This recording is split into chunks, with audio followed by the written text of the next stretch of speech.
Perkenalkan, nama saya Nicholas Manuel Bis, saya dari kelas C. Di sini saya akan menjelaskan mengenai PIO atau yang bisa disebut psikologi industri dan organisasi.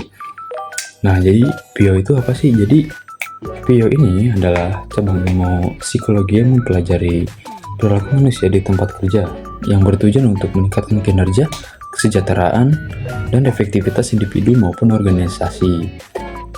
Secara sederhananya, seperti psikologi industri ini berfokus pada individu dan pekerjaannya, seperti seleksi, pelatihan kerja, dan penilaian. Sedangkan psikologi organisasi ini berfokus pada lingkungan kerja dan budaya organisasi, contohnya kepemimpinan, motivasi, komunikasi, dan kepuasan kerja karyawan. Selanjutnya, beberapa bidang yang utama dalam psikologi industri yaitu ada 3. Yang pertama, rekrutmen dan seleksi karyawan, seperti menentukan orang yang paling cocok untuk suatu pekerjaan melalui tes psikologi, wawancara, dan analisis pekerjaan. Contoh, psikolog menilai kemampuan dan kepribadian calon pegawai atau karyawan agar sesuai dengan kebutuhan perusahaan. Yang kedua, pelatihan pengembangan, seperti merancang pelatihan agar karyawan ini dapat meningkatkan keterampilan dan kinerjanya. Contohnya seperti pelatihan kepemimpinan untuk calon manajer, seperti itu.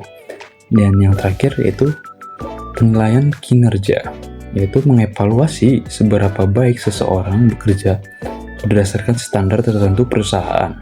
Contohnya seperti sistem evaluasi tahunan terhadap karyawan. Nah, yang selanjutnya, bidang-bidang utama dalam psikologi organisasi. Nah, jadi di dalam ini ada 3 poin. Yang pertama ini motivasi dan kepuasan kerja, yaitu mempelajari faktor-faktor yang membuat karyawan termotivasi dan bahagia di tempat kerja. Contoh, memberi penghargaan atau insentif bagi karyawan yang berprestasi dalam bidang pekerjaannya.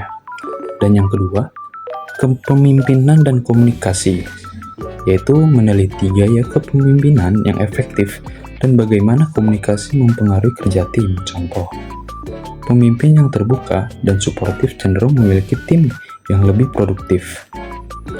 Dan yang terakhir, yang ketiga, budaya dan iklim organisasi, seperti mempelajari nilai, norma, dan suasana kerja dalam organisasi. Contoh, budaya kerja yang menghargai inovasi akan mendorong karyawan menjadi lebih kreatif ke depannya.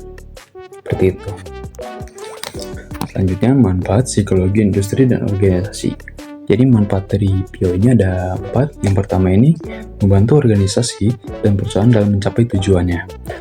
Yang kedua, menjembatani kebutuhan individu dan kebutuhan organisasi. Yang ketiga, meningkatkan kemampuan individu dalam setting kerja, sehingga bukan saja meningkatkan kompetensi individu, tapi juga mengembangkan perusahaan. Dan yang terakhir, menjamin kesejahteraan tenaga kerja dengan memperhatikan kepuasan kerja karyawan. Nah, mungkin teman-teman bertanya, kalau misalkan PIO itu bisa bekerja di mana aja sih? Terus bisa jadi apa aja? Jadi PIO ini bisa bekerja seperti di perguruan tinggi, yaitu seperti menjadi dosen atau pengajar bagi mahasiswa universitas tertentu. Dan selanjutnya bisa bekerja di perusahaan swasta ataupun negeri, yaitu seperti menjadi Human Resource Development atau yang bisa kita panggil HRD.